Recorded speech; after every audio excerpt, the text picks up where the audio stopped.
Life's got a funny way of kicking you when you're down, or at least that's how it felt for me, Monica. I was just a regular 25-year-old, dealing with the usual mess of a life that seemed to spiral out of control more often than not. My days were filled with the mundane tasks of a job that was as uninspiring as watching paint dry, and my nights? Well, they were spent arguing with Jake, my boyfriend of 3 years. Jake was complicated. On good days, he was the guy who'd make you laugh until your stomach hurt. On bad days, he was the master of cold shoulders and harsh words. Our relationship was hanging by a thread, frayed and worn from too many fights about things neither of us would remember the next day. One particularly drab Thursday evening, I found myself sitting across from Jake at our usual spot, a dingy diner that had seen better days. The air was thick with the smell of grease and stale coffee, a fitting backdrop for yet another round of our endless bickering. "Why do you always have to be so damn difficult, Monica?" Jake snapped, his patience wearing thin. "Me? Difficult? You're the one who's impossible to talk to," I retorted, my voice rising in frustration. The conversation went round and round, like a merry-go-round that had lost its charm. It was always the same issues, the same arguments. Money, commitment, the future, you name it, we fought about it. Our words were like daggers, each one sharper and more hurtful than the last.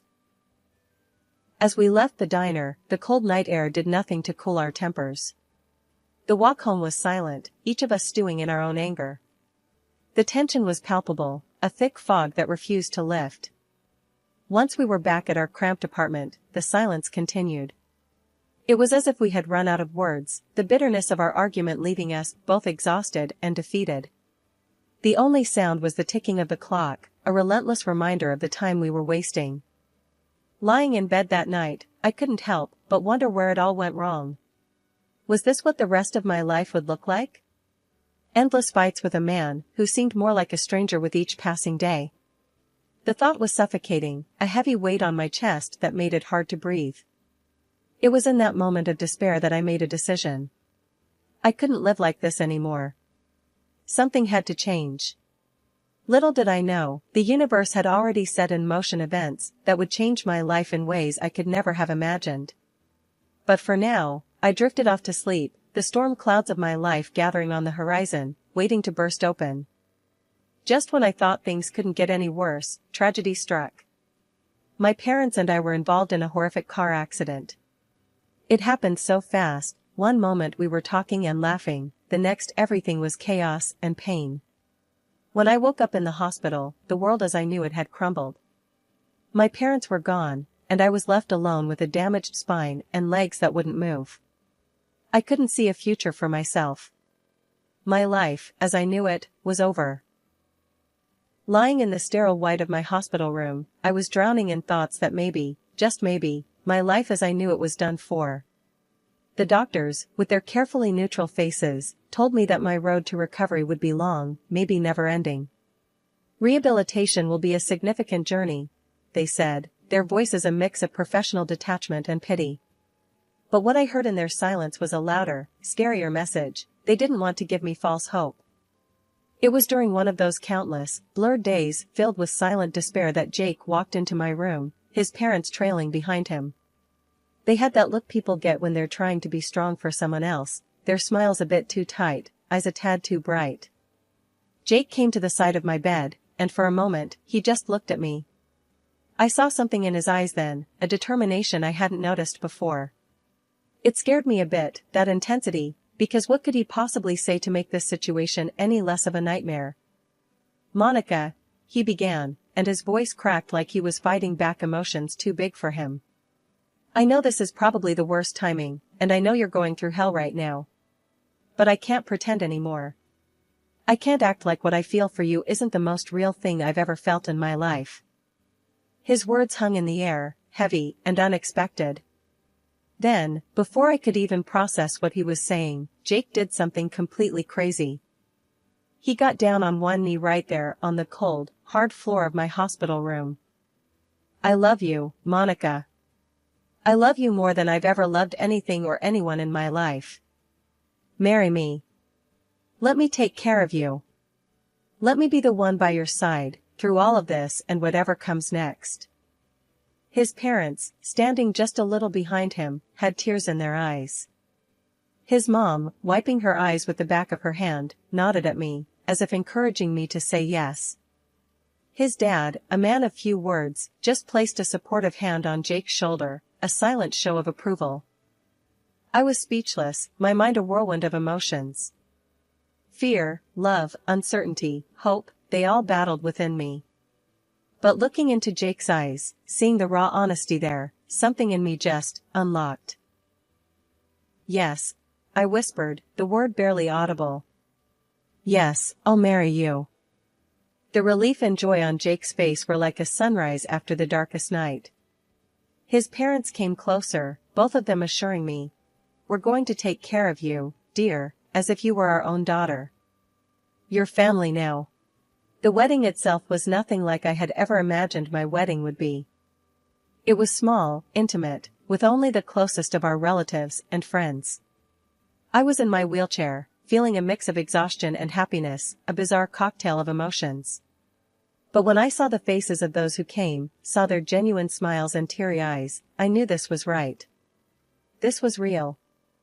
Despite the unorthodox circumstances, that day was a blur of love, a testament to something I wasn't sure I believed in anymore: hope. Jake and I, hand in hand, faced our small audience, our vows more than just words, they were promises, a bridge over the uncertainty of my recovery and our future. And as we sealed those vows with a kiss, I allowed myself to believe, maybe for the first time since the accident, that life wasn't over. It was just taking a route I hadn't planned on, a route I wouldn't have to navigate alone. After Jake and I got married, we moved into the big, fancy house my parents left me. It was already fixed up for someone in a wheelchair, with handrails everywhere and special stuff in the bathroom to help me take a shower or a bath.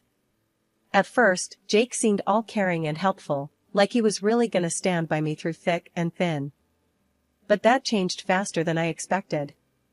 Not long after we moved in, Jake quit his job.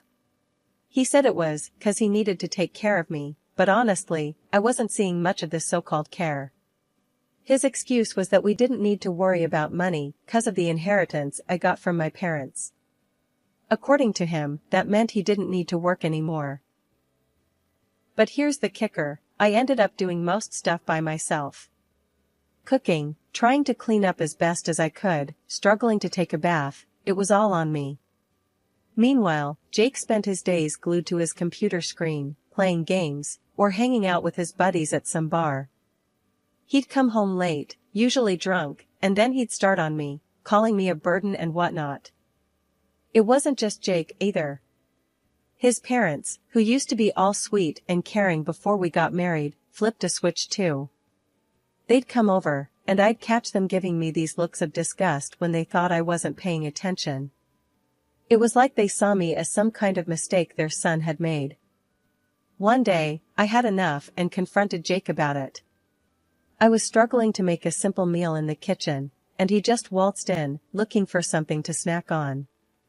"Can't believe you're just lounging around all day while I bust my ass trying to do basic stuff," I snapped, my frustration boiling over. Jake just rolled his eyes, grabbing a beer from the fridge.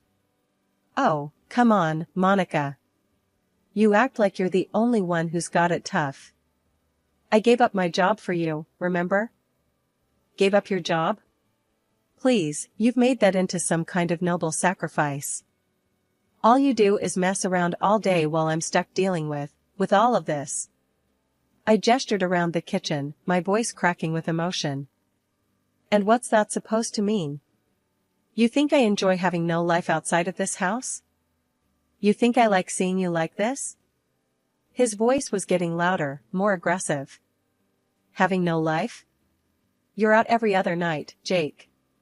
How's that having no life? And me? I didn't choose this. I didn't ask for any of it." I was shouting now, tears of anger and frustration welling up in my eyes. The argument spiraled from there, each of us hurling accusations and hurtful words until we were both too exhausted to continue. It was clear as day that the man I married, the family I thought I'd gained, they weren't the support system I'd hoped for. They were just another set of obstacles I had to navigate in this new, harsh reality of mine. As the days turned into weeks, the atmosphere in my home shifted from uncomfortable to outright hostile. Jake's parents, who had once put on a facade of concern and affection, now treated my home like their personal kingdom, blatantly disregarding any semblance of respect or boundaries. Their behavior escalated quickly. They roamed the house as if it were theirs, rummaging through the refrigerator at any hour, taking food without so much as a "by your leave." The living room became their domain, the sofas permanently indented from their constant lounging. The television blared from morning till night, filling the house with incessant noise that grated on my nerves.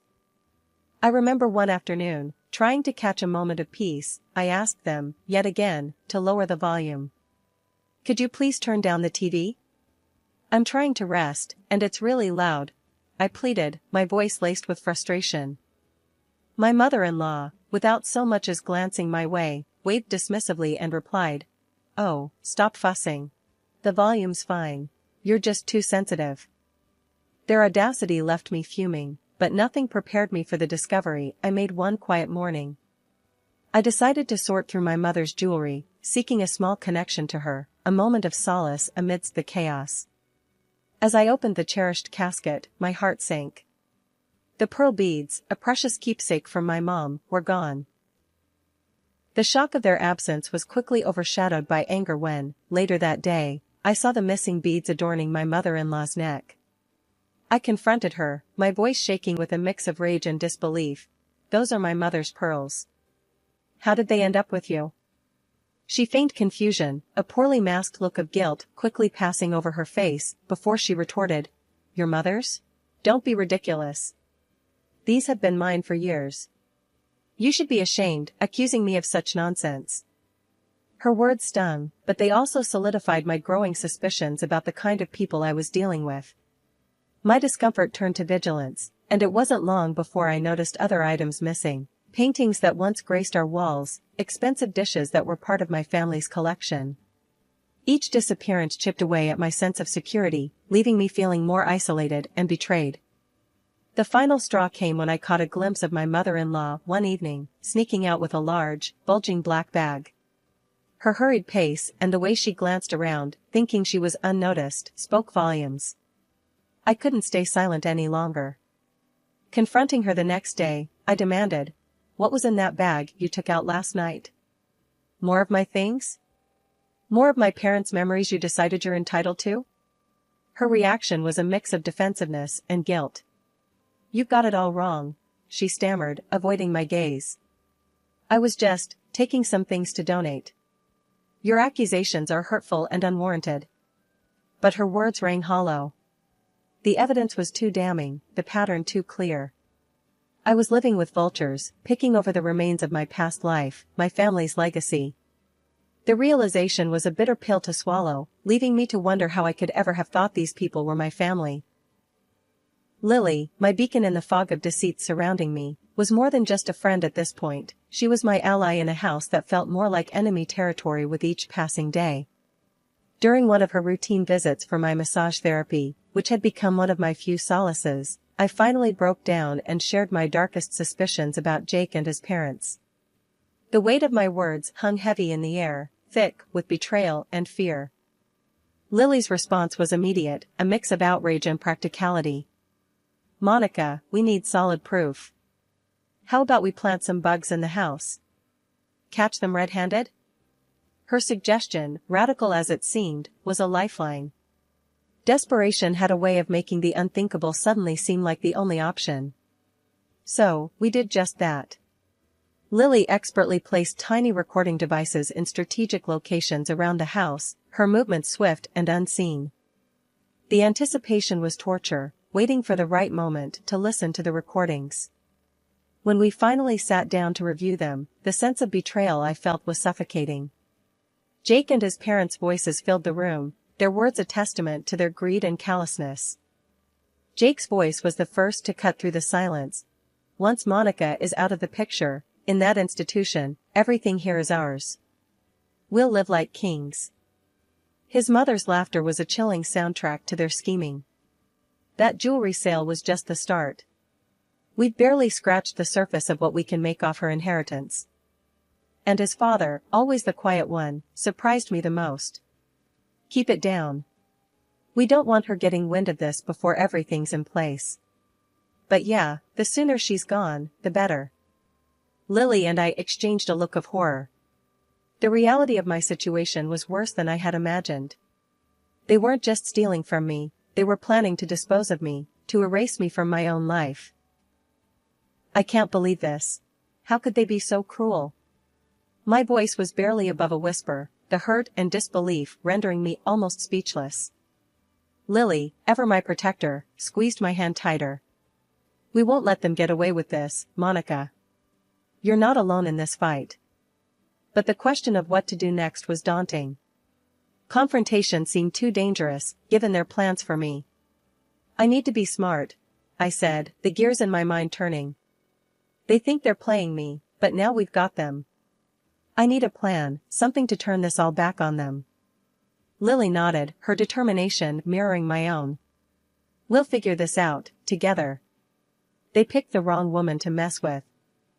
As we plotted our next steps, the recordings continued to play, a grim soundtrack to our resolve. Each word from Jake and his parents fueled my determination to fight back, to reclaim my life and my dignity from those who'd so callously tried to strip it away. The dinner table that night felt more like a stage for a performance nobody wanted to attend. Jake and his parents, acting as though nothing was amiss, exchanged glances loaded with unspoken words. Their feigned ignorance was almost insulting. As we sat there, the chasm between us couldn't have been wider. I couldn't shake the feeling of betrayal, the sting of their deceit cutting deeper with every secretive look they shared. Fueled by a mix of hurt and defiance, I turned to Jake, my voice steady despite the turmoil inside. Jake, look at me, I said, waiting until I had his full attention, his eyes finally meeting mine. Do you love me? Truly? His reaction was a beat too slow, his smile too forced. Of course, I do.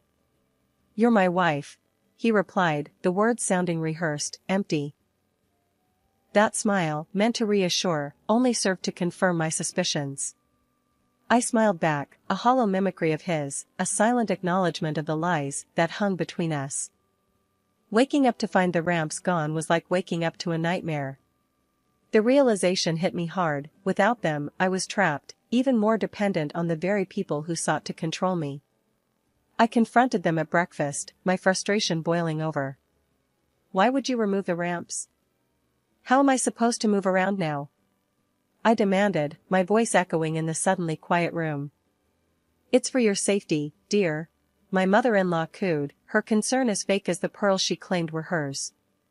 We're worried you might fall. This is for the best. Their words were a thinly veiled attempt to further isolate me, to clip my wings. I stared at them, their faces a mask of feigned innocence, and said nothing. My silence was strategic, a calm before the storm I was quietly brewing. Behind their backs, I made calls, reached out to the service for the disabled, and enlisted my lawyer's help. They arrived unexpectedly, a welcome intrusion. The shock on Jake and his father's faces was palpable, a mix of fear and disbelief as the team from the service began their assessment, immediately noting the absence of the ramps. My lawyer, ever the professional, wasted no time. We're here to conduct a thorough inventory check, he announced, his tone brooking no argument. An inventory was made after Monica's parents passed. We're going to verify that everything is as it should be. As the meticulous inventory unfolded, the stark reality of betrayal became increasingly apparent. My lawyer, a steadfast presence amidst the chaos, meticulously checked off each item against his exhaustive list, his professionalism a stark contrast to the emotional turmoil swirling around us. The absence of my mother's jewelry, my father's collection of expensive suits, the missing paintings that once adorned the walls with history and culture, antique dishes that were family heirlooms. Each missing item was a wound, a testament to the depth of deceit I was surrounded by.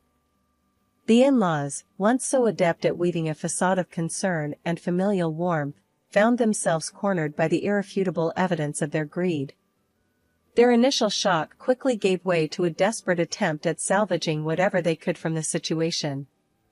Tears streamed down my mother-in-law's face as she turned to me, her voice quivering. "We're so sorry, dear. It all just got out of hand. Please, can't we move past this?" Her husband, my soon-to-be ex-father-in-law, echoed her sentiment, his voice breaking under the weight of his guilt. "We never meant to hurt you. It was greed, foolishness. Please forgive us." But the time for forgiveness had long passed. I faced them, the weight of their betrayal heavy on my heart, yet my resolve unwavering. "Forgiveness? After everything you've done? You didn't just steal things, you tried to steal my dignity, my independence," I countered, my voice steady and strong. Turning to the police officers, I presented them with the inventory results and the recordings, undeniable proof of the in-laws' deceit. "These are the people you're looking for," I said, the finality in my voice marking the end of this chapter of my life. The court proceedings were swift, the evidence overwhelming. The judge's gavel sealed their fate, sentencing them for their crimes, mandating the return of what could be salvaged from their thefts, and compensating for what could not. Watching them face the consequences of their actions, a mix of relief and sorrow washed over me. Justice had been served, but at what cost? Divorcing Jake was a liberating, if painful, process. I also pursued compensation for the mistreatment, a legal acknowledgement of the suffering they had inflicted. Throughout the legal battles, my voice never wavered, my testimony a cathartic release of all the pain and betrayal I had endured. In the end, sitting in a wheelchair on the steps of the courthouse, a sense of closure enveloped me. The journey had been harrowing, a test of my resilience and strength. As I look back on the tumultuous journey I've endured, it's hard not to feel a sense of pride mingled with disbelief. The road to recovery was fraught with uncertainty, yet here I am, making strides, both literally and metaphorically, that once seemed out of reach. My legs, which doctors feared might never regain their strength, are now carrying me forward, step by tentative step. The sensation of pebbles under my feet, a once mundane experience, now fills me with an overwhelming sense of victory. "Your progress is nothing short of remarkable," my doctor told me during a recent visit, his voice tinged with genuine astonishment. It was a far cry from the cautious optimism he offered in the early days of my rehabilitation. Reconnecting with my friends has been a lifeline, their unwavering support a constant reminder that I'm not alone in this fight. "We're here for you, no matter what," they assure me, their words a balm to the scars left by betrayal. Jake, the man I once believed would stand by me through thick and thin, has become a distant, almost pitiful figure. Stripped of the financial windfall he so greedily anticipated, he now scrapes by, his calls and apologies a desperate attempt to claw back into my life. "Can't we just put all this behind us? Start fresh?" he pleads, his voice a mix of desperation and hope. I can't help but laugh, the sound rich with scorn and liberation. "Start fresh? With you?" I reply, my voice steady and confident. "That's a chapter of my life I've happily closed. You're just a footnote now." The flowers he sends, a pathetic attempt at reconciliation, find their way straight into the trash. "You think a few roses can erase your betrayal?" I scoff, discarding them with ease. They're a reminder of what I've overcome, not of what I've lost. In the midst of navigating this new normal, I've discovered a passion I never knew I had. Painting has become my sanctuary, a way to express the whirlwind of emotions that accompany my journey. An easel and a set of paints are now my most cherished possessions, allowing me to bring memories of my parents to life and to capture the beauty of the world around me. "This is how I heal," I explain to anyone who asks, my brushstrokes a testament to my resilience. My transformation is not just physical, it's a rebirth of my spirit. They thought they could break me, but I'm stronger than I've ever been, I declare, with newfound determination. My story, once overshadowed by the actions of those who sought to exploit me, is now a narrative of triumph, a reminder that even in our darkest moments, there is light to be found. This chapter of my life, while born from pain and betrayal, is defined by growth, resilience, and the unwavering belief in the possibility of a new beginning. I am not the same person I was before. I am stronger, wiser, and ready to face whatever comes next with grace and courage.